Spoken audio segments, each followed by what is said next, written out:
करके अधीन सारे राजा न चक्रवर्ती बन जाता है। आयोजन करता महायज्ञ जो राजसूय कहलाता है। थी बड़ी युधिष्ठिर की इच्छा राजसूय यज्ञ करवाने की। मंशा प्रचंड थी राजा में सम्राट अजय कहलाने की।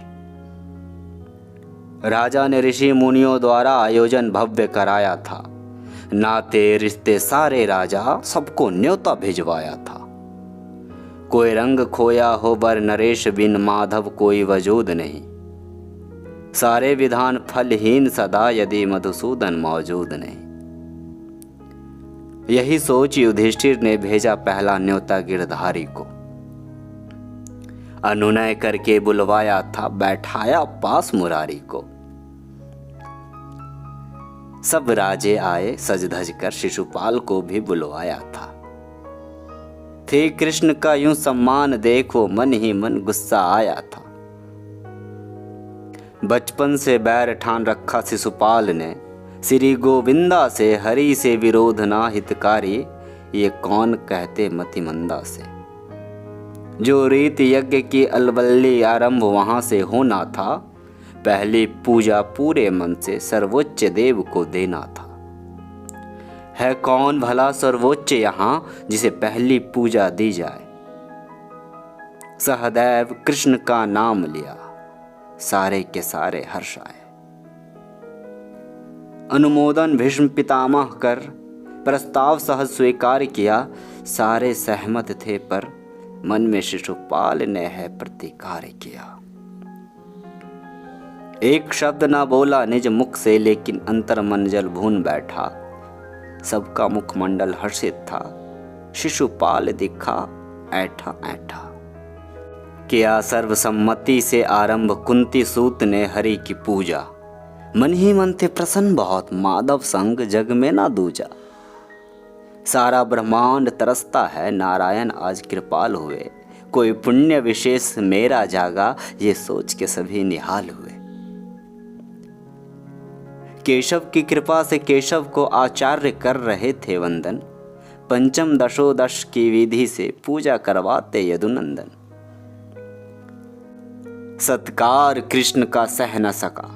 शिशुपाल क्रोध भर के बोला तुम सब लोगों की मत मारे गीदर को ना हरस तोला। बोला सहदेव तू बच्चा है सर्वोच्च की तुझे नहीं पहचान। तूने अयोग्य को योग्य कहा नहीं होगा पूरा अनुष्ठान। सब मिलकर पुनः विचार करो खोजो कोई नर सम्मानी महाराज। युधिष्ठिर समझाओ सहदेव बात ये बचकानी। अचरज है भीष्म पितामह जिसने अनुमोदन कर डाला इस सभा में। न कोई और मिला सर्वोच्च दिखा बस ये गवाला गंगा सूत तू हो गया। वृद्ध तन मन दोनों में जान नहीं तेरा। अनुमोदन दिखता है तुझ खरकोटे का बान नहीं। मुझे लगा भीष्म है ज्ञानवान लेकिन ये तो अज्ञानी है। ये कृष्ण को कहता उच्च देव कैसी इसकी नादानी है। ये दुष्ट निकम्मा नकारा काला अनपढ़ है। गवार निपट वनवासी का पहनावा है अंदर बाहर है भरा कपट। माँ बाप के इसके पता नहीं ना गोत्र वंश का लेखा है। घर घर माखन चोरी करता जाने इसमें क्या देखा है। कितने सारे निर्दोष को चोरी से छल से मारा है। सर्वोच्च इससे कभी न मानूं ये छलिया है हत्यारा है। गोपी संग यहाँ वहाँ फिरता किन्नर बन के नाचे गाए। चोरी करते पकड़ा जाता बहुधा एक ग्वाला पिट जाए। औरों के टुकड़ों पर पलता एक कौड़ी नहीं कमाता है। फिरता रहता मारा मारा मंगतों सा मुरली बजाता है। रखवाली करता गायों की ब्रज गांव का है ये चरवाहा। गैया दिन रात चराता है नंदलाल के घर जो हर वाला। वृषभान लली आगे पीछे जब देखो तब मंडराता है। खोटे चरित्र का चाल चलन ये बिल्कुल मुझे न भाता है। ये गीदड़ है पर चाह इसे सिंघा से इसकी शान खिले जब है। डरपोक सियारों सा तो क्यों सर्वोच्च कमान मिले।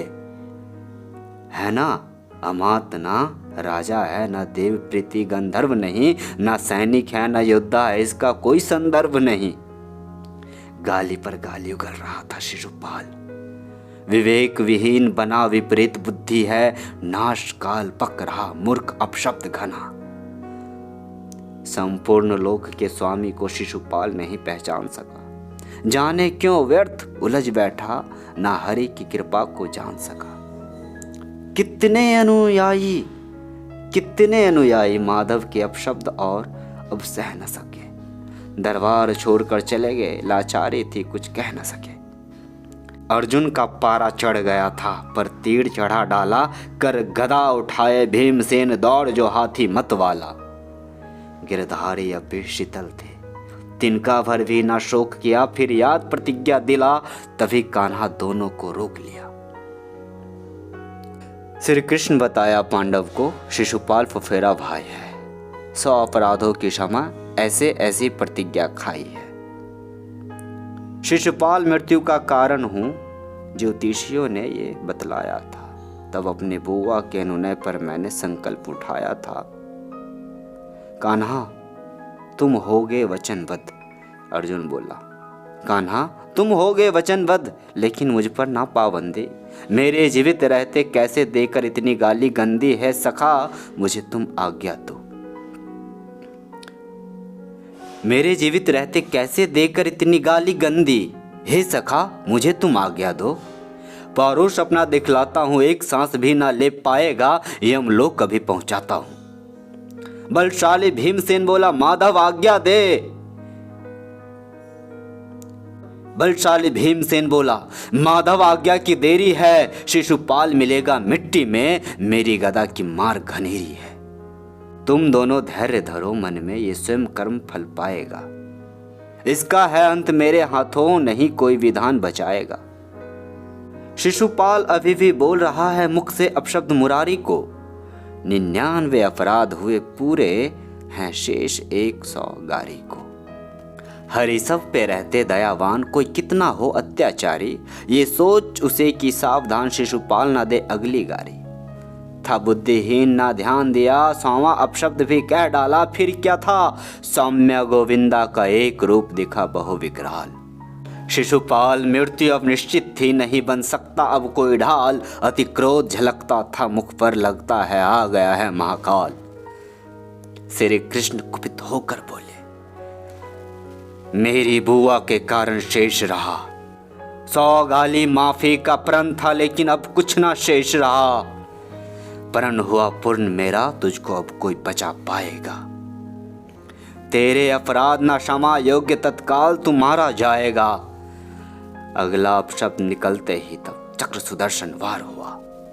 था अंत लिखा हरि के हाथों से, शिशुपाल संहार हुआ। यदि नरेश हरिद्रोही था, थी काल गति बन गया। अधम 100 गाली पूरी होती ही, श्री कृष्ण किया शिशुपाल वधम। हरि को शिशुपाल न जान सका, दुर्भाग्य से हरि समम किया काम।